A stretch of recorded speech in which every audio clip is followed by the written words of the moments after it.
ನಿಮಗೆ ಪನ್ನೀರಳೆ ಗೊತ್ತು ತಾನೆ? ಸ್ಕೂಲಿಗೆ ಹೋಗುವಾಗ ಪಕ್ಕದ ತೋಟಕ್ಕೆ ಕನ್ನ ಹಾಕಿ ತಿಂದಿದ್ದು, ಬೈಸ್ಕೊಂಡಿದ್ದು ನಾವು ಮರೆಯೋಕೆ ಸಾಧ್ಯ ಇಲ್ಲ. ಸಾಕಷ್ಟು ಸಿಹಿಯಾಗಿರೋ ಈ ಹಣ್ಣು ಮಕ್ಕಳಿಗಂತೂ ಬಲು ಪ್ರಿಯ. ಹಾಗಾದ್ರೆ ಈ ಪನ್ನೀರಳೆ ಬೆಳೆಯೋದು ಹೇಗೆ ಮತ್ತು ಅದರ ವಿಶೇಷತೆ ಏನು ತಿಳಿದುಕೊಳ್ಳೋಣ ಬನ್ನಿ. ತಿಳಿ ಹಳದಿ ಬಣ್ಣದ ಬಾಯಿ ಚಪ್ಪರಿಸುವಂತಹ ಹಣ್ಣುಗಳು, ಗಿಡದ ತುಂಬಾ ಅತ್ಯಾಕರ್ಷಕ ಹೂಗಳು. ಇವು ದಟ್ಟ ಹಸುರಿನಿಂದ ಕೂಡಿರೋ ಪನ್ನೇರಳೆ ಮರಗಳು. ಇದುವೇ ಅಶ್ವಥಯ್ಯ ಅವರ ಪನ್ನೇರಳೆ ತೋಟದ ದೃಶ್ಯ.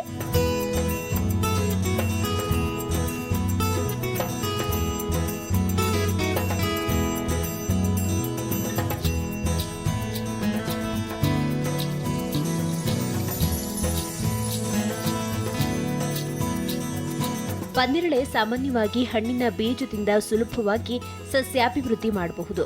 ಆದರೆ ಅಶ್ವಥಯ್ಯ ಅವರು ನರ್ಸರಿಯಿಂದ ಗಿಡಗಳನ್ನು ತಂದು ಅದನ್ನು 15 ಅಡಿಗೊಂದರಂತೆ ನಾಟಿ ಮಾಡಿದ್ದಾರೆ. ಗಿಡ ನೆಟ್ಟ ನಂತರ 6-7 ವರ್ಷದಲ್ಲಿ ಫಸಲನ್ನು ನೀಡುವುದಕ್ಕೆ ಶುರು ಮಾಡುತ್ತೆ. ಈ ಗಿಡಗಳು ಸುಮಾರು 50ರಿಂದ 60 ವರ್ಷಗಳವರೆಗೂ ಫಸಲನ್ನು ನೀಡುತ್ತವೆ. ಕಸಿ ಗಿಡಗಳಾದ್ರೆ 5 ವರ್ಷಗಳಲ್ಲಿ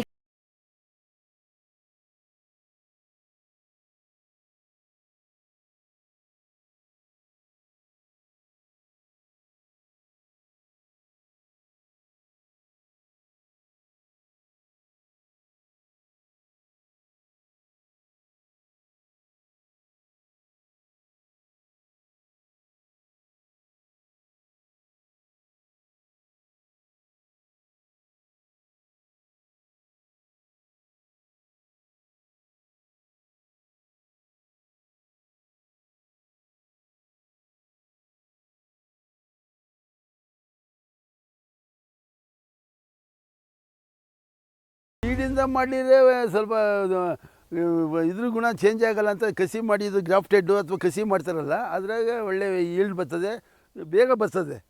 ನಾಟಿ ಬೀಜ ಬಂದಾಗ ಒಂದು 6-7 ವರ್ಷ ತಾಗ್ತದೆ ಸರಿಯಾಗಿ ಫಸಲು ಬರಬೇಕಾದ್ರೆ. ಆದರೆ ಕಸಿ ಮಾಡಿರೋದ್ರಿಂದ ಗ್ರಾಫ್ಟೆಡ್ ಮಾಡಿರೋದ್ರಿಂದ ಬೇಗ ಇದು ಬೆಳೆ ಹಣ್ಣು ಬರ್ತದೆ. ಇದು ವರ್ಷಕ್ಕೆ 2 ಬೆಳೆ ಬರ್ತದೆ. ಜೂನ್ಗೊಂದು, ಡಿಸೆಂಬರ್.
ಖುಷಿ ನೋಡೋಕ್ಕೆ, ಒಳ್ಳೆ ಹಣ್ಣು ಬಿಟ್ಟರೆ ನೋಡೋಕ್ಕೆ ಖುಷಿ ಆಗ್ತವೆ. ತೋಟದ ಬಂದು ಈ ರೈತನಿಗೆ ಲಾಭ ಅಲ್ಲಮ್ಮ, ಒಂದು ಕೆಲಸ ಒಂದು ಬೆಳೆ ನೋಡಿ ಖುಷಿ ಸಂತೋಷ ಆಗ್ತದಲ್ಲ, ಅದೇ ನಮಗೆ ಆನಂದ. ಇದರಿಂದ ಲಾಭ ಬರ್ತದೆ.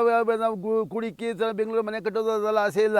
ನೋಡೋಕೆ ಖುಷಿ ಆಗ್ತದೆ, ಬಂದು ತಿನ್ಬೋದು, ಮಕ್ಕಳು ಮರಿ ಆನಂದ ಆಗ್ತದೆ. ಬಂದು ತೋಟಕ್ಕೆ ಆನಂದ. ಬೇಸಿಗೆ ಮಲಿಕ್ಕೆ ಕುಂತ್ಕೊಬೋದು ಒಂದು 2-3 ಗಂಟೆ ಇಲ್ಲಿ ಬಿಸಿಲಲ್ಲಿ.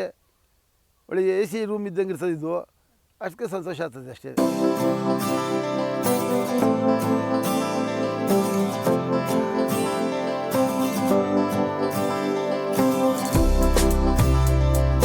ಇನ್ನು ಪನ್ನೇರಳೆಗೆ ಉತ್ತಮ ಮಾರುಕಟ್ಟೆ ಇದ್ದು 1 ಕೆಜಿ ಹಣ್ಣಿಗೆ 300ರಿಂದ 400 ರೂಪಾಯಿವರೆಗೂ ಬೆಲೆ ಇದೆ. ಸಾಮಾನ್ಯವಾಗಿ ರಸ್ತೆ ಬದಿಯ ತಳ್ಳು ಗಾಡಿಗಳಲ್ಲಿಯೂ ಇದನ್ನ ಮಾರಾಟ ಮಾಡಲಾಗುತ್ತೆ. ಮಳೆಗಾಲದಲ್ಲಂತೂ ಪನ್ನೇರಳೆ ಹಣ್ಣಿನ ಬೆಲೆ ಸಂಪೂರ್ಣವಾಗಿ ಕುಸಿಯುತ್ತೆ. ಯಾಕಂದ್ರೆ ಇದನ್ನ ಬಹಳ ದಿನ ಸಂಗ್ರಹಿಸಿಡೋದಕ್ಕಾಗದೇ ಇರೋದ್ರಿಂದ ಮತ್ತು ಬೇಗನೆ ಹಾಳಾಗೋದ್ರಿಂದ ಬೇಸಿಗೆಯಲ್ಲಿ ಬೇಡಿಕೆ ಇರುತ್ತೆ.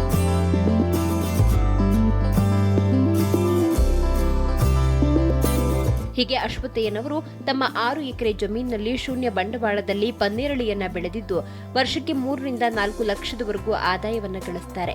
ಹಣ್ಣು ಕೊಯ್ಯುವಾಗಲಷ್ಟೇ ಪನ್ನೇರಳೆಗೆ ಹೆಚ್ಚಿನ ಕೆಲಸವಿರುತ್ತಷ್ಟೇ, ಉಳಿದ ದಿನಗಳಲ್ಲಿ ಇದಕ್ಕೆ ಹೆಚ್ಚಿನ ಕೆಲಸವಿರುವುದಿಲ್ಲ. ಹೀಗೆ ಅಶ್ವತ್ಥಯ್ಯನವರು ಯಾವುದೇ ರಾಸಾಯನಿಕ ಸ್ಪರ್ಶವನ್ನ ಮಾಡದೆ ಸಾವಯವದಲ್ಲಿ ಪನ್ನೇರಳೆಯನ್ನ ಬೆಳೆಯುತ್ತಾ ಇರುವುದು ವಿಶೇಷ.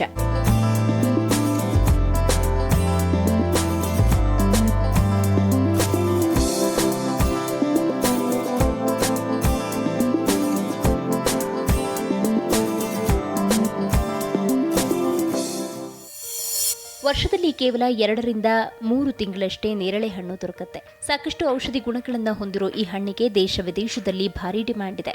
ಈ ಹಣ್ಣಿನಿಂದ ತಯಾರಿಸುವ ರಸವನ್ನ ಸಂಜೀವನಿಗೆ ಹೋಲಿಸಲಾಗುತ್ತೆ.